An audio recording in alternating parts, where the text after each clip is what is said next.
Hello, everyone. So I'm Yoann Baulaz, I'm geographer at France Énergie Marine. And today I will try to show how ecosystem service mapping can support marine spatial planning for offshore wind by especially making cumulative effect, trade-off, and priority areas explicit. So since the 2010s, research has made major progress in assessing impact of offshore wind farms on ecosystems. However, offshore wind affects more than ecosystems. It also reshapes the benefits people derive from the sea, sometimes positively, sometimes negatively, by reconfiguring access to marine uses, landscape, cultural identities, and stakeholder relationships. Many of these effects remain uncertain. Importantly, these effects vary strongly across the wind farm life cycle and can be highly heterogeneous, especially in contexts with multiple uses, multiple pressures, multiple actors, and evolving policies. So in this setting, marine spatial planning faces a core challenge, turning ascertain cumulative pressures into explicit spatio-temporal trade-off. So our question is, can ecosystem service mapping provide an empirical, spatially explicit entry point to support MSP decisions in offshore wind context? To get there, we proposed a spatially explicit multi-ecosystem services lifecycle based modeling framework that explicitly captures the cumulative impact of offshore wind farms. We applied this framework to the extended Bay of Seine in the French part of the English Channel, a region where 4 offshore wind farms are planned by 2050.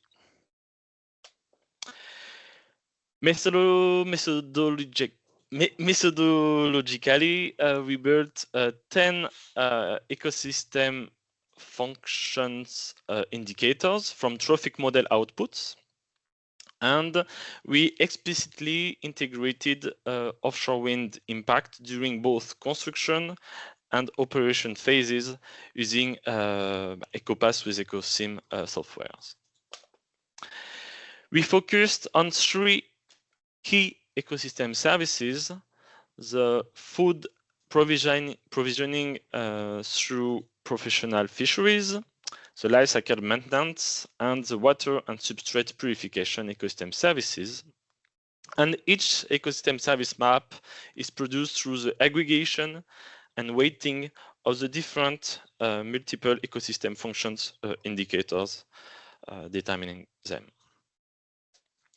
This then allowed us to map the total value of ecosystem services, the aggregation of all these ecosystem service maps, and the relative change between an offshore wind scenario and a reference scenario without any offshore wind farms. So let me briefly present some main results. So first, you can see a clear signal for the Calvados offshore wind farms that is closer to the coast, where total value of ecosystem service tend to increase during construction, rises further in early operation, then settles into a more moderate long-term gain. By contrast, further projects like Manche 1 et 2 and Fécamp Grand Large show more localized decline of the total value of ecosystem services during the construction, followed by partially recovery in late operation. We can also observe some spillover effects beyond the wind farm footprints, with changes extending into surrounding coastal areas for Calvados offshore wind farms and at offshore areas between Manche 2 and Fécamp Grand Large offshore wind farms. Overall, the key takeaway with these maps is that ecosystem response to offshore wind are strongly spatially heterogeneous, so there is no single offshore wind effect on ecosystem services. When we complete this result with a time series comparison, we also can observe contrasting responses across services. The fishery ecosystem service provisioning service shows the strongest positive response and largely drives the total value of ecosystem services dynamic. By contrast, the life cycle maintenance in green here increases only modestly, and the purification related service is negatively affected by the different construction phase of the different offshore wind farms, dampening the overall total value of ecosystem service trends.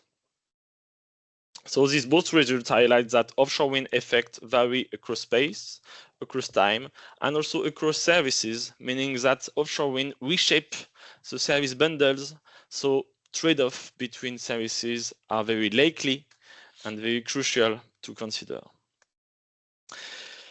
And to strengthen the relevance for MSP, we produced hotspot and hotspot map to identify priority areas in the Bay of Seine. We also mapped uncertainty, and we only show here areas that are consistent in more than 90% of our simulations. So what we can see here can be considered as the most robust spatial signals for the hotspot areas in the southeast of the Bay of Seine. So the most important value of ecosystem services, and for the cold spot area in the northwest, so the least value of ecosystem services. To conclude, I argue that ecosystem service mapping contributes four building blocks for marine spatial planning. Leverage point, it can help to show where the gain and risk areas are. Timing, it can help to show when this change will occur. Confidence, and then finally positive framing. By using the ecosystem service concept, we can make gain and losses discussable in a shared language that can support collective action.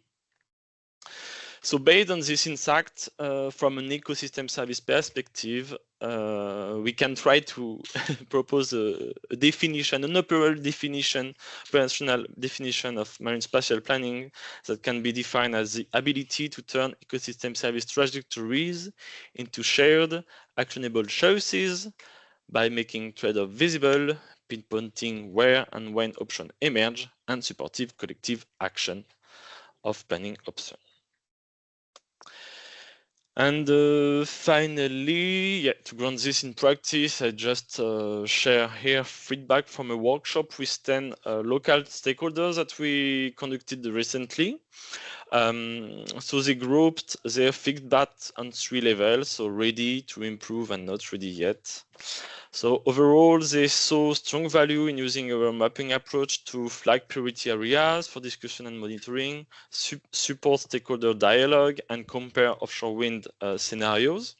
So this invite us to apply this methodology in new area, replicate this.